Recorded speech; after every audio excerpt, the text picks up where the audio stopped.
Es un lujo para mí poder compartir con ustedes esta transmisión con una de las científicas más respetadas de nuestro país. Ya la están viendo, Maisa Rojas, la presento de inmediato. Desde el Centro de Ciencia del Clima y la Resiliencia, CR2, de la Universidad de Chile, que reúne investigadores de distintas disciplinas de las ciencias naturales y sociales, que estudian el cambio climático y su impacto en los ecosistemas y, por supuesto, en la sociedad chilena. Maisa Rojas es la directora de este centro de estudios, académica del Departamento de Geofísica. Ella es física, doctora en física de la atmósfera. A lo largo de su carrera ha centrado su investigación en dos áreas: la paleoclimatología, el estudio del clima del pasado, y, por supuesto, el cambio climático. Además, Maisa participó del Consejo Presidencial sobre Cambio Climático y Agricultura. También es autora del del capítulo de Paleoclima del quinto informe del IPCC, que se evacuó ya hace un rato, y autora principal coordinadora también del informe del IPCC AR6, que se reveló en parte, una de sus tres partes, la semana pasada y que aún nos tiene impactados. Maisa, un placer, un gusto estar con usted aquí a través de las redes sociales de Chilevisión Noticias. Hola, ¿me escuchas? Sí. Perfecto. Estoy todavía intentando dejar el teléfono más o menos fijo. Así que ya, ahí estamos. Ahí lo logramos. Sí, nivelar el teléfono es uno de los problemas menores que tenemos. Maisa, bueno, lo primero, hacía la introducción para poner a la ciencia en primer plano, más aún en las circunstancias que nos ha revelado. Bueno, muchos ya lo sabíamos un poquito antes, pero ahora ya más públicamente, el último estudio de los científicos del IPCC bajo el alero de las Naciones Unidas. Queremos que a grandes rasgos profundicemos de qué se trató, las conclusiones que hubo, para compartirlas con la gente. Perfecto. ¿Sabes qué? Yo creo que lo primero que habría que decir es que explicar un poco de por qué este informe es especial. Yo creo que eso es lo primero que me gustaría rescatar, porque uno ve a veces en las noticias que apareció un informe y otro informe, y yo creo que lo primero que hay que entonces transmitir que esto no es un informe más. El IPCC, o el Panel Intergubernamental de Cambio Climático, fue creado hace ya más de 30 años y tiene como misión proveer la información científica, técnica, social, para entender el cambio climático en todos sus aspectos. Y fue mandatado para eso por Naciones Unidas. De hecho, el IPCC se crea antes que la Convención Marco de Cambio Climático, esa convención que se junta todos los años, que en esas reuniones que se llaman COP y cuya versión número 25 iba a ocurrir en Chile y todo eso que más o menos entendemos. Ok, así que el IPCC lo antecede. De hecho, el primer informe que publica el IPCC crea la convención, ¿ya? Así que tiene bastante importancia y tiene bastante impacto.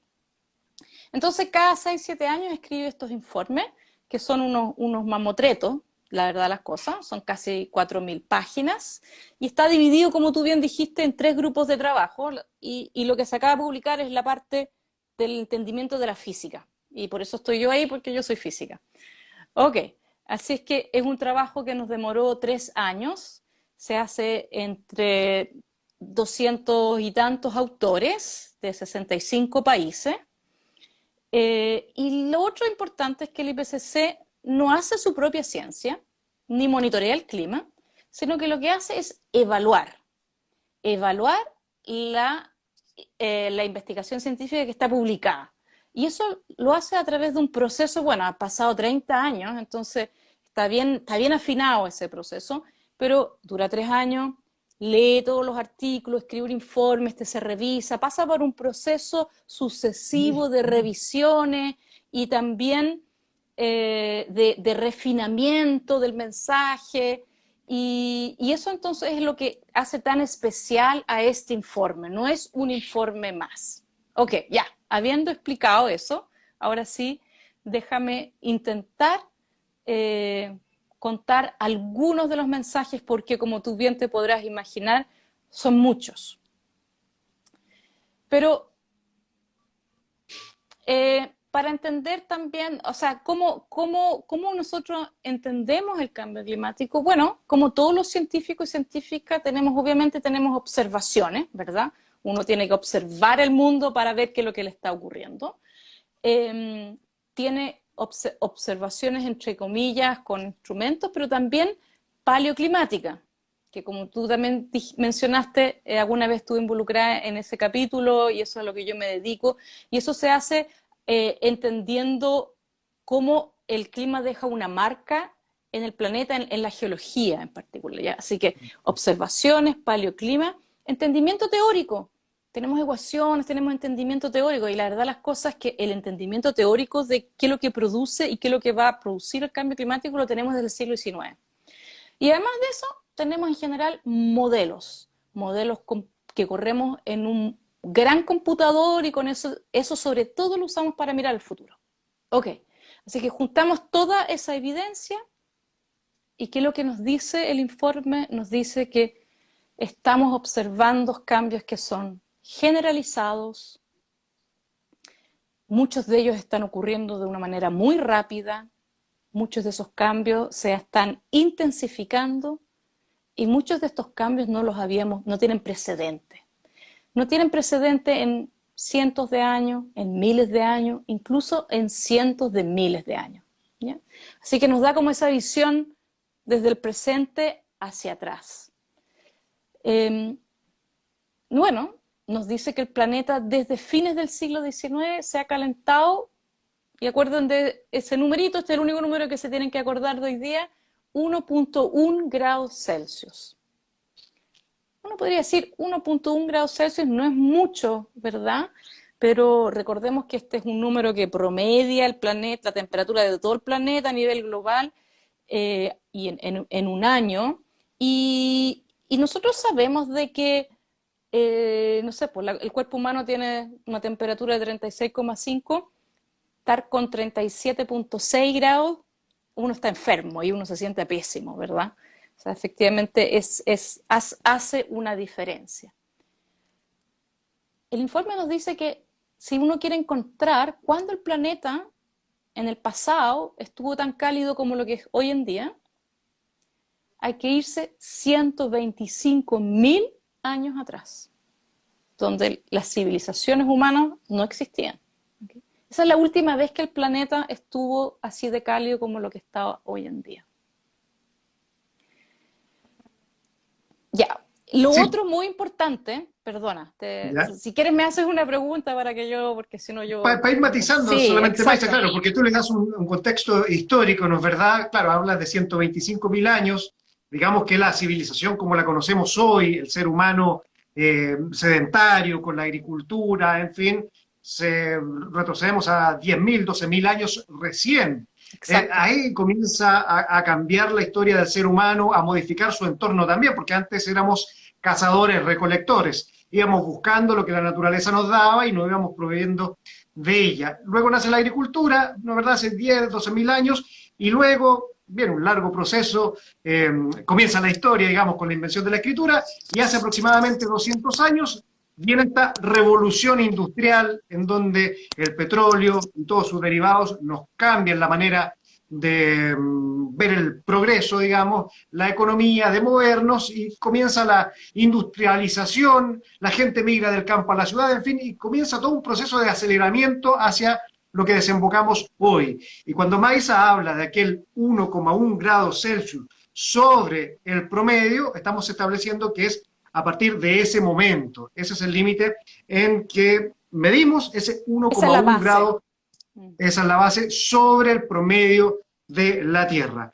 Y esta es la evaluación, la recopilación, el estudio que hicieron y que evacuaron en un primer informe los científicos del IPCC hace una semana. Y ahí hay conclusiones que son rotundas y que por primera vez este panel de expertos pone sobre la mesa con tanta vehemencia, Mais. Así es. Uno podría decir también que la verdad las cosas es que todo lo que dice el informe ya lo sabíamos. Eh, lo viene diciendo hace 30 años el IPCC. Y eso es efectivo, eso es verdad. Pero bueno, el cambio climático se ha intensificado, así que la evidencia es cada vez más aparente. Se le acaba de decir de qué es lo que nos dice el informe con respecto a qué es lo que estamos observando. Bueno, la verdad las cosas es que les hablé solamente de la temperatura, ¿verdad? Que es como cuando uno va al doctor, lo primero que hace quizás es tomarte la temperatura, pero hay un montón de otros indicadores de que la cosa va mal. Y tenemos datos sobre cuánto ha cambiado el CO2, cómo ha aumentado el nivel del mar, cómo han cambiado los hielos, etcétera, etcétera. Y ahí la conclusión, y también, eso sí que es primera vez que lo decimos, es que vemos cambios en todas las regiones del mundo. Y no solamente todas las regiones habitadas, que evidentemente es lo que más nos interesa porque vivimos ahí nosotros, pero en todas las regiones del mundo, incluso en el océano. En todos lados estamos viendo cambios. Y más aún, estamos también viendo cambios en lo que llamamos eventos extremos. ¿Y a qué me refiero con eventos extremos? Olas de calor, sequía, lluvias torrenciales, clima que hace propensión a los incendios, etc. ¿Y por qué eso es tan importante? Porque, bueno, porque son esos eventos extremos los que realmente producen impacto.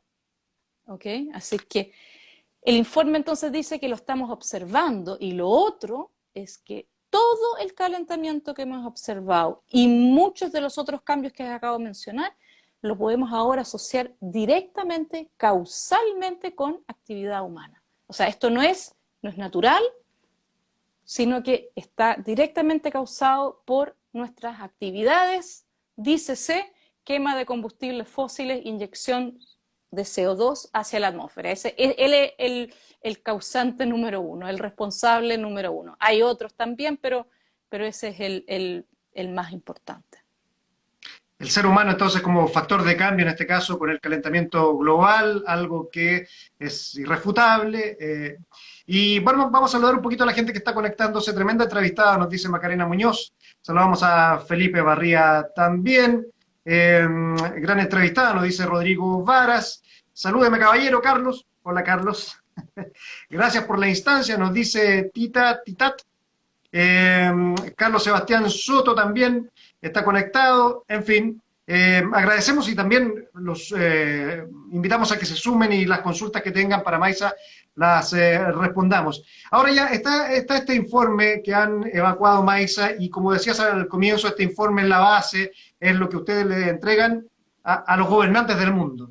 Y es ahí en donde estos informes que ha liberado el IPCC desde su creación en 1988 y desde que estos gobernantes se reúnen en Río de Janeiro en 1992, hemos estado esperando, ¿no?, que de una vez por todas se tomen las medidas que mitiguen en parte lo que estamos padeciendo.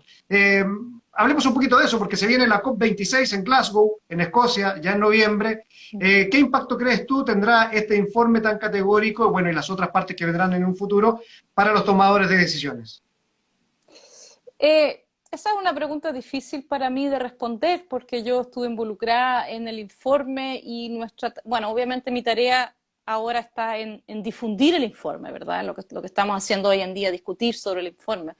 Y a los tomadores de decisión no me queda más que decirle que, bueno, que lo lean y que actúen acorde a la gravedad de lo que está mostrando el informe. El otro tema que también sabemos hace tiempo es cómo solucionar el problema, y a pesar de que este informe habla de la parte física, no habla de las opciones de mitigación, porque ese es un informe que viene el próximo año, igual este informe nos dice que, bueno, nosotros sabemos cómo solucionar este problema, y para eso hay que eliminar la emisión de los gases de efecto invernadero. Y nuevamente, primer responsable, CO2.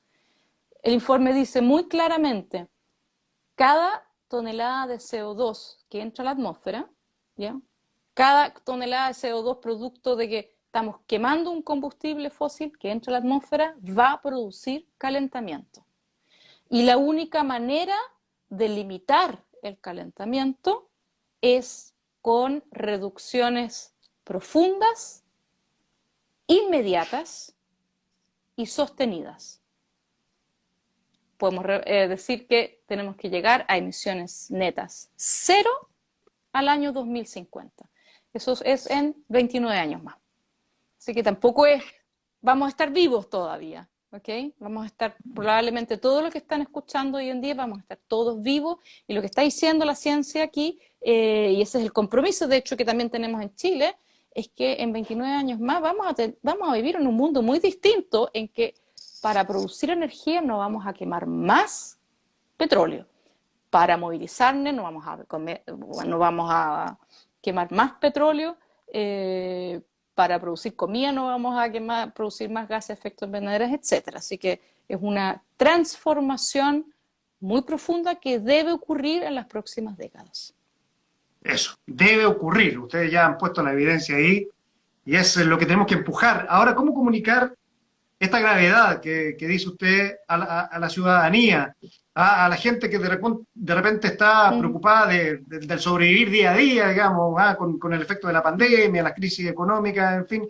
¿Cómo decirle que además de los problemas cotidianos que todos tenemos, está este que es mayor y que nos involucra a todos, porque no hay planeta 2, no hay opción B, el planeta es uno, es finito?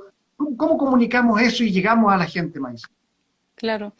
Yo creo que el informe lo deja súper claro, y es que estamos viendo impactos, no estamos hablando del futuro, sino que estamos hablando del presente en todas las regiones del mundo.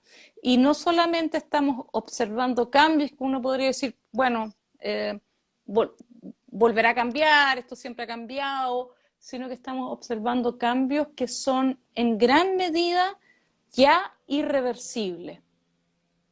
Y ese mensaje del informe probablemente es el que produce un cierto nivel de pesadumbre, yo diría, porque es duro darse cuenta, tomar conciencia de que hay muchas cosas que ya son irreversibles. En particular, este calentamiento, este 1,1 grado, a la escala de tiempo de nuestra vida, es irreversible. No vamos a volver atrás, incluso si hacemos todo esto que ya mencionamos que íbamos a hacer. Pero algunas cosas se pueden frenar, se pueden ralentizar, se pueden limitar. En el caso de la temperatura no volvemos a volver atrás, pero lo podemos frenar. Y de eso es lo que estamos hablando. Y para frenarlo tenemos que tomar acción ahora. Y todas las acciones que tomemos ahora son las que van a determinar en qué mundo vamos a vivir en 5 años más, en 10 años más, en 30 años más, en los próximos siglos. Así que hay un mensaje que, por un lado, yo creo que es importante darse cuenta de que esto ya es irreversible, y que piensen de que todo lo que estamos viviendo es así con 1 grado de calentamiento. Bueno, lo que estamos tratando de lograr es limitarlo a 1,5. O sea, va a ser peor ya. Va a ser peor. Las olas de calor van a ser peor. Vivimos hace muy poco tiempo atrás, un par de semanas atrás, en la zona central de Chile, una ola de calor que quizás a nosotros no nos pareció tan terrible porque ocurrió en invierno, ¿verdad? Y bueno, una ola de calor que significa que hicieron 28 grados en invierno. Lo mismo hubiese ocurrido en verano, hubiésemos estado hablando de 35, 37 grados y ahí ya uno lo sufre más. Pero piensa de que no somos solamente nosotros los afectados, sino los cultivos, las plantas, los árboles, todos ellos también están acostumbrados a un cierto clima, y cuando yo le cambio el clima completamente van a sufrir, y eso subsecuentemente va a tener un impacto en nosotros. Y lo otro es que sí, estamos viviendo una sequía, tenemos una crisis económica, pero la sequía, o sea, estamos viviendo una pandemia, perdón, pero la sequía llevamos 10 años, más de 10 años, con una sequía que es un evento extremo también, que es un tanto crónico, y en el caso de Chile hay gente que ya se ha tenido que cambiar de lugar por esta sequía, de vivir. Exactamente, exactamente. Bueno, de hecho, la ONU reconoció Montepatria, ahí en la región de Coquimbo, como la primera comuna en donde por efecto del cambio climático se produjo una migración, y eso hace ya rato. Y confirmando lo que dice Maísa, bueno, el área en que yo trabajo es el área de la meteorología, soy periodista meteorológico en Chilevisión, y les voy a contar una anécdota, y búsquenlo en YouTube. a la gente que nos está viendo, porque el año 2015, por encargo de Naciones Unidas, yo trabajaba con Eduardo Sáez, mi compañero meteorólogo en TVN, y nos pidieron hacer un informe del tiempo año 2015, pensando en cómo sería el tiempo en Chile el año 2050. Diciembre de 2015, Eduardo, que encabezó el proyecto, tuvo reuniones con muchos expertos, climatólogos, meteorólogos, con el CR2 de la Universidad de Chile, conversó con todo el mundo y llegó a un pronóstico de consenso para un día cualquiera de diciembre de 2050 pensado en 2015. Todo eso que este pronóstico de consenso estimaba ocurriría en 2050, comenzó a ocurrir en 2017, con el evento de los grandes incendios forestales y las olas de calor que tuvimos en Chile, donde Santiago nos bajó de 30 grados todo enero. Luego tuvimos en 2015 también el aluvión en Atacama, en donde se hablaba de los tornados, de las tormentas eléctricas en verano, en fin, de las temperaturas que superaban los 40 grados en los valles, que llegaron en 2019. O sea, todo eso que en este ejercicio que encabezó mi compañero y amigo, en donde con la voz de los expertos hacía un pronóstico del tiempo aventurado para Chile en el año 2050, un día de diciembre, se comenzó a concretar, a patentarlo, empezamos a ver en 2017, 2019 y hasta el día de hoy. Así de rápido es lo que estamos viviendo. Hoy tuvimos un tornado en Tucapel, ahí en la región de Biobío, en donde este tipo de fenómenos son cada vez más frecuentes. Estamos conversando con Maisa Rojas. Maisa, llevémoslo a Chile. De acuerdo a este informe, ¿cuáles serían las variaciones que viviría climáticamente nuestro país en lo inmediato? Sí. Bueno, la verdad las cosas es que tú ya los acabas de decir. Nada nuevo, todo lo que nosotros ya sabemos que está ocurriendo y que va a ocurrir es lo que nos dice el informe. Es decir, van a aumentar las olas de calor, ya lo estamos observando. La sequía se mantiene. En general, lo que ha ocurrido es que los modelos, porque para mirar el futuro usamos modelos computacionales que son más o menos los mismos modelos que se usan para hacer el pronóstico del tiempo, pero se corren de una manera un poco distinta, pero es la misma herramienta que usamos. En general, la realidad ha sido peor que lo que nos dicen los modelos. O sea, han subestimado la realidad los modelos en Chile, porque finalmente la realidad es una superposición de lo que estamos produciendo por acción humana, este cambio climático, que eso lo puede recoger el modelo, pero superpuesto con lo que naturalmente el sistema cambia igual. ¿Okay? Eso los modelos también lo incluyen, pero en el fondo lo que estamos diciendo es que siempre la variabilidad natural, porque esto es sobre todo la atmósfera, ¿verdad? Es un sistema caótico y uno tiene que pensarlo así, pero uno siempre tiene que pensar de que esto es como un dado, ¿verdad? Este es un dado y hay una probabilidad de que te salga un 1, que te salga un 2, que te salga un 6. Y si no tuviéramos cambio climático, la probabilidad siempre sería la misma probabilidad de que caiga cualquiera de los dados, cualquiera de las caras del dado. Pero con cambio climático lo que tenemos que pensar es que este es un dado que está cargado. Y en el caso de Chile ya está cargado a la sequía. Así que, ¿es posible que tengamos un año de precipitaciones normales? Sí, todavía es posible, pero cada vez menos porque ya está cargado hacia la sequía. Es un dado que está cargado a las olas de calor y eso es global. Lo de la sequía es particular a Chile y a algunas regiones del mundo. Lo de las olas de calor es así en todos los lados y sobre todo en el hemisferio norte. Así que ellos son, la verdad, las cosas que los más afectados porque tienen más continentes. La otra cosa terrible es que también está cargado hacia esta condición que nos produce los incendios, que eran, ¿se acuerdan lo que es, verdad? Viento, sequía, o sea, viento, humedad y temperatura. Esa combinación también se está cargando hacia ese lado. Y después no hemos hablado mucho obviamente, de que todo lo que le pasa a la zona costera. Hay un aumento de nivel del mar y también hay un aumento de marejada. Y fíjate que en el caso de Chile también ya hemos observado de que han aumentado las marejadas.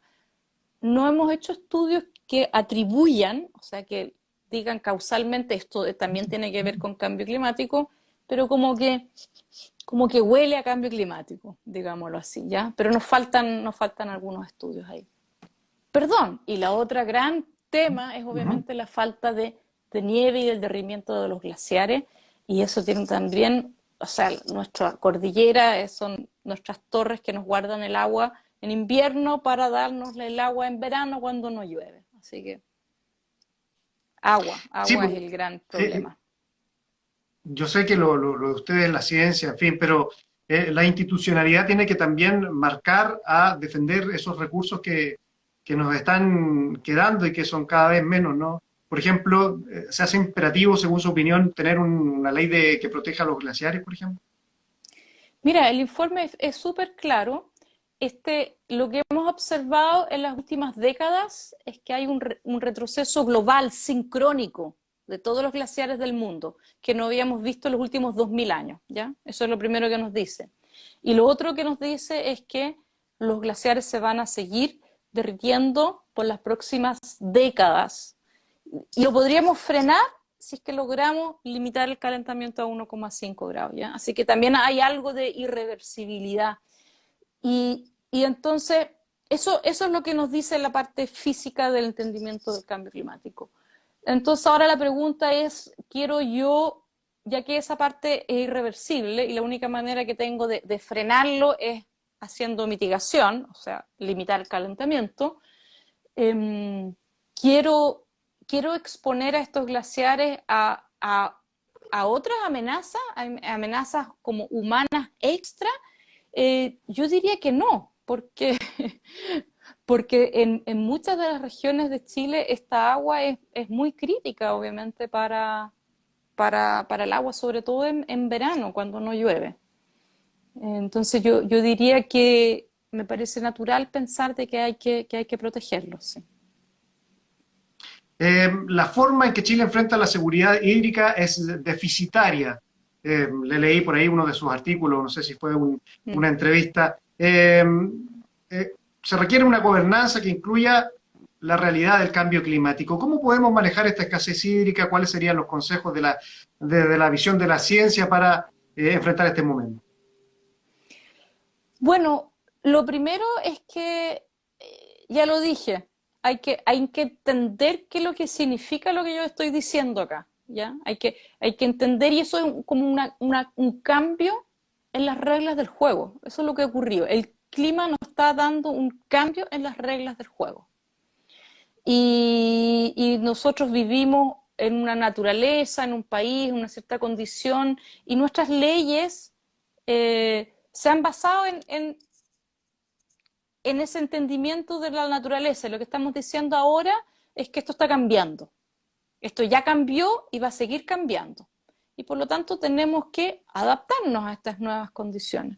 Entonces, entender de que la presión está disminuyendo, ha disminuido y va a seguir disminuyendo, eso hay que incorporarlo en cómo usamos y para qué usamos y quién tiene el derecho a usar el agua.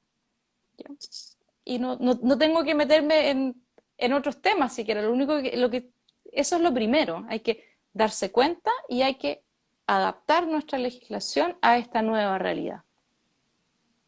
Perfecto. Y también ya como hablando a la ciudadanía, a la gente que nos está viendo, cambiarnos muchos de nuestros hábitos también, nuestros hábitos de consumir, de concebir nuestra rutina día a día.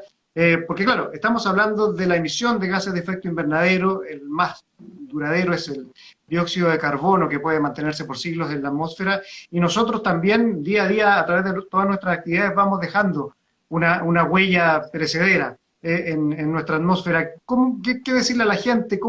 ¿Cuáles consejos ya en lo cotidiano, Maisa, aterrizándolo a la vida que hacemos día a día, se le puede dar? Ya, muy buena pregunta, porque obviamente una cosa es entender el cambio y después hay que saber cómo lo puedo solucionar y qué puedo hacer yo para solucionarlo. Yo igual pienso de que entenderlo es el paso, es un paso fundamental. porque solamente lo que uno entiende uno lo puede como, o sea, conocer, entender, valorar y por lo tanto actuar acorde. Um, ya, entonces dijimos de que hay que eliminar los combustibles fósiles de todas las actividades en las cuales se utilizan combustibles fósiles. El problema es que esto es prácticamente todo, ¿ya? Porque una buena parte de la energía que producimos, y en el caso de Chile, el 80% de los culpables es el sector energía, ¿ya? El sector energía es no solamente la luz, que es el sector eléctrico, sino también la energía que se usa para transporte, ¿ya? Entonces, ahora, la buena noticia es que esa parte es más o menos fácil de resolver, y la estamos resolviendo en Chile, porque estamos pasando de centrales que funcionen a carbón o a diésel o a gas a generar la electricidad con energías renovables, ¿verdad? Con sol y viento, sobre todo. Y eso es una gran noticia y pronto, en algún momento, por ejemplo, nosotros debiéramos poder, por ejemplo, tomar la decisión que la luz que yo prenda, que venga de energía solar y que no venga de una central al diésel, por ejemplo. ¿Ok? Así que esos son cambios que son muy importantes, que se van a demorar un par de años, pero van bien encaminados, están echados a andar y no vamos a parar ahí. También hay avances importantes en la parte de transporte en las ciudades, sobre todo, ¿verdad? Hemos visto que ya tenemos algunos buses eléctricos, uno ve que hay autos eléctricos, incluso hay taxis eléctricos. Hace poquito salieron una cantidad importante de taxis eléctricos para Santiago. La buena noticia de eso es que, además de que no emiten gases de efecto invernadero, tampoco producen contaminación local. Y que es otro de los problemas que tenemos en nuestras ciudades, ¿verdad? Y lo otro es que también no producen contaminación acústica, que también es un tema en nuestras ciudades. Así que la buena noticia ahí es que podemos resolver algo y podemos resolver varias cosas al mismo tiempo, que también es importante. En el caso de las ciudades más al sur, que tienen alta contaminación por leña, tenemos que hacer una transición a dejar de usar leña. Ahora, eso no es tan fácil de hacer por varias razones, no solamente razones económicas, sino también por razones culturales. Pero tenemos que pensar de que la contaminación que tienen nuestras ciudades tiene un grave, grave efecto en nuestra salud. Matan, estoy casi segura que el número es como entre 3.000 y 5.000 personas al año. ¿Okay?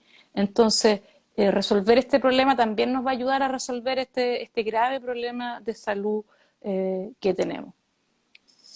Y otras áreas, hay una que a mí me gusta harto en particular, y es que hay que dejar de perder y botar comida.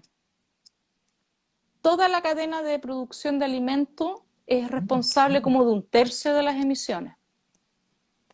¿Ya? Ahora, esto es obviamente desde la agricultura hasta tu plato. Pero por lo menos aquí uno se puede hacer cargo, por lo menos de la parte del supermercado, del negocio, hasta el plato de uno, ¿verdad? Que ahí no perdamos ni botemos comida. Yo creo que esa es una de las medidas que nuevamente, entonces, tiene efecto en emisiones, pero también tiene efecto en seguridad alimentaria. Hay gente en el mundo que todavía se muere de hambre. ¿Okay? Sí. Mientras otros, claro, de pronto sobreconsumen. Vamos a saludar un poquito a la gente. Arnaldo Pinero, Salvemos los Bosques, nos dice, vamos con todo a salvar el planeta. Bueno, hay que salvar, digamos, la biodiversidad porque el planeta va a seguir girando. ¿Qué piensa la invitada sobre la paradoja de Jevons respecto a la energía? Nos dice, vamos fueguino, Alejandro Núñez. No conozco esa paradoja, así que no la entendí, Ver, así que no puedo responder. Ya, aumentar la eficiencia disminuye el consumo instantáneo, pero incrementa el uso del modelo, lo que provoca un incremento del consumo global. Sí. Está un poco difícil esa pregunta, yo creo que paso, pero sí, yo efectivamente, uno tiene que tratar de ser, a ver, en energía uno tiene que reducir y hacer más eficiente, pero eso no debiera tener un efecto rebote en usar más energía. Lo mismo pasa con el agua, de que se ha observado en muchos casos que, claro, vamos a ahorrar agua, vamos a hacer tecnificación del río y todo, y como resultado lo que resulta es que planto más, porque ahora tengo, y entonces finalmente no se limita el uso del agua, sino que simplemente se usa para plantar más. Exacto. Sí. Hay Sí, otra bueno, cosa muy dígame. concreta que uno puede Dale. hacer, es, Ujú. por ejemplo, toda la industria de la ropa. La industria de la ropa es Uh, responsable también de contaminación y de emisiones que son como el equivalente a todas las emisiones de todos los aviones en un año. Así que es bastante, no es el número uno, pero es bastante.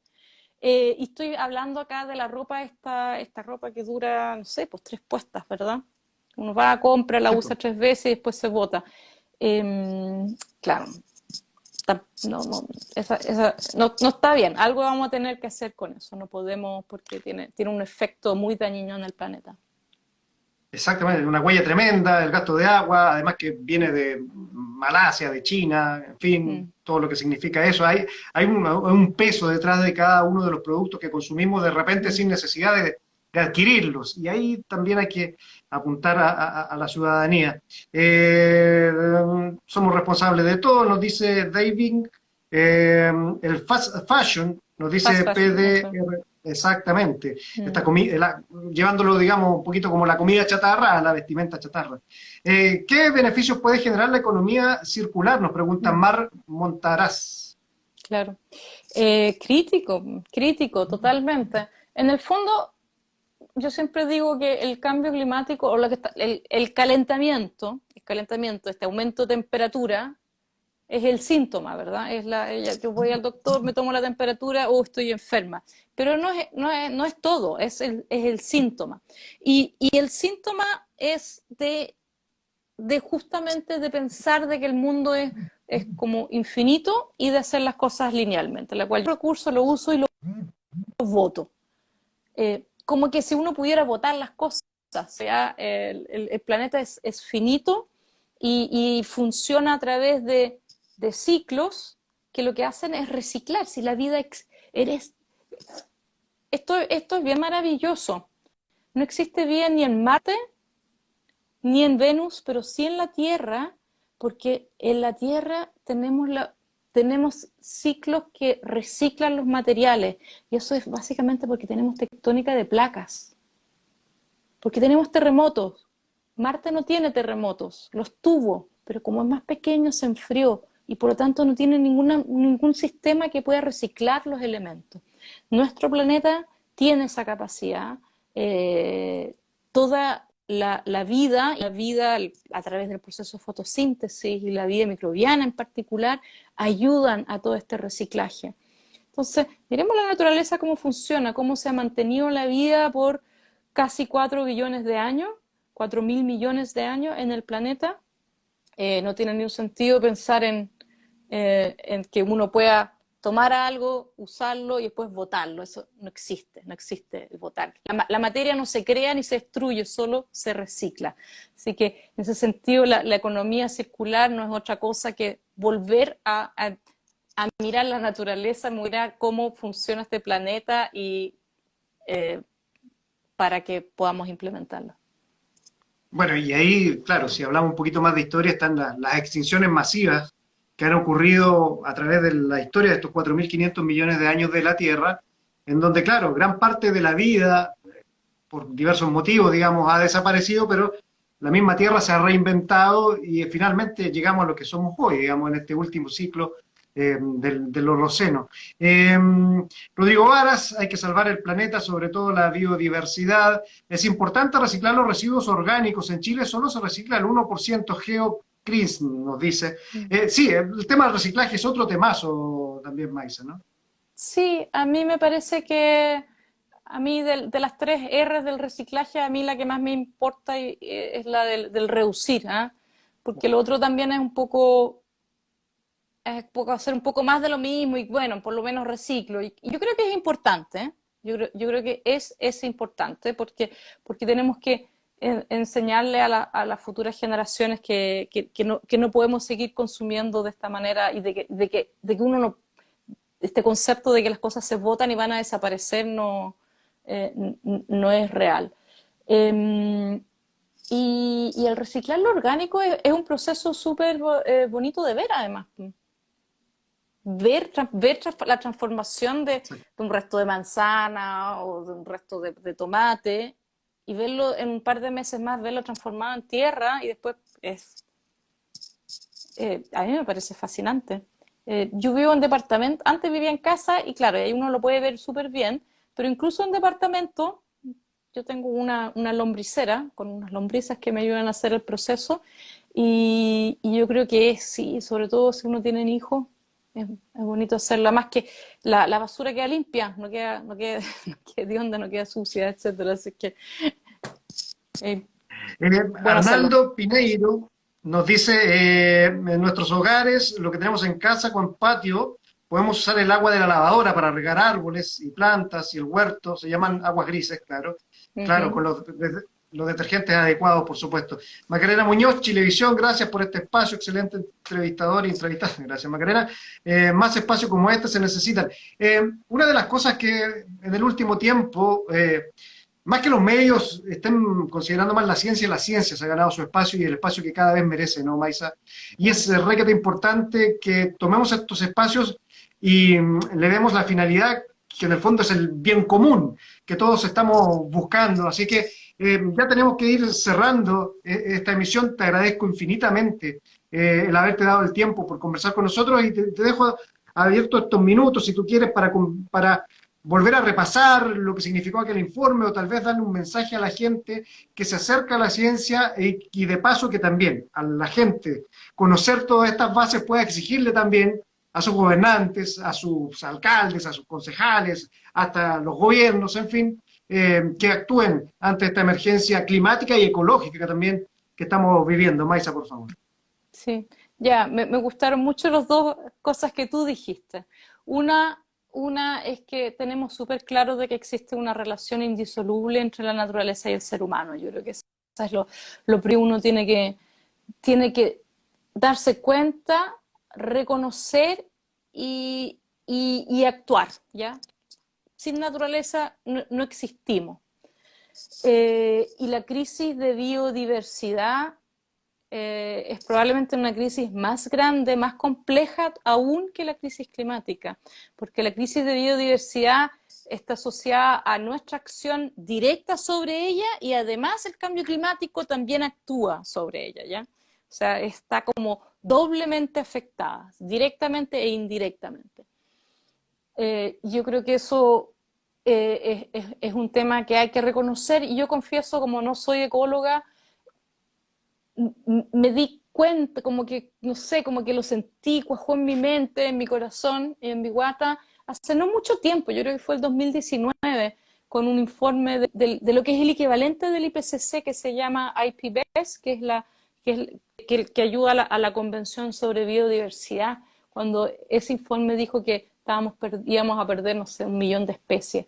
Ahí como que, y fíjate, hablamos un poquito de reversibilidad e irreversibilidad en esta conversación.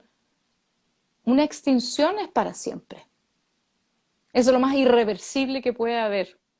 ¿Okay? Así que eso yo creo que es muy importante y darse cuenta de la relación entre ambos.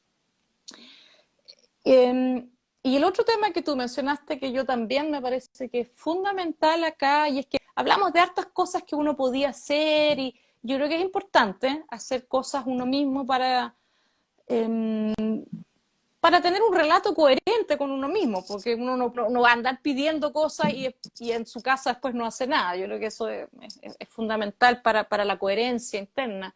Pero también usemos nuestro voto. Para todos los acá que sean mayores de 18 años, vayan a votar. Y acabamos de inaugurar una nueva institucionalidad en Chile a la cual yo le tengo muchas esperanzas, que es la de gobernador, porque más de la mitad de la población del mundo vive en ciudades. Y las ciudades son responsables entre, no sé, 50, 60, 70% de las emisiones globales.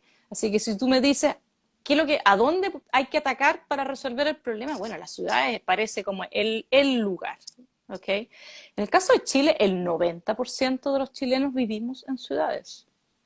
Así que lo que se haga en las ciudades puede tener un efecto muy importante.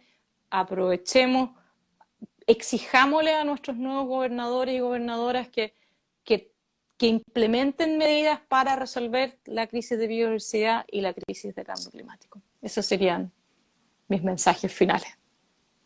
Maravilloso, y que coincide con lo que hemos tratado nosotros en el equipo de Chilevisión de transmitirle a la gente en este ámbito, que es educar, lo que estamos haciendo, conversando, exigir, como decías tú, a nuestras autoridades, a los tomadores de decisiones, y cambiar nosotros, también nuestros hábitos de consumo, que es fundamental. Maisa Rojas, le vuelvo a agradecer estos minutos. Está a disposición la plataforma que tenemos disponibles, obviamente, en Chilevisión, Chilevisión Noticias, CNN Chile, para seguir transmitiendo la sabiduría de la ciencia y ponerla al servicio del bien común de la gente, para tratar de enmendar un poquito el rumbo y tener un futuro un poco más tranquilo que es lo que se avisora hasta ahora. Así que muchas gracias a toda la gente del CR2, a usted también por estos minutos y muy amable, muchas gracias. Gracias a ti por la invitación. Gracias a todos quienes se conectaron, un abrazo, estamos en contacto, que estén muy bien. Chao, chao.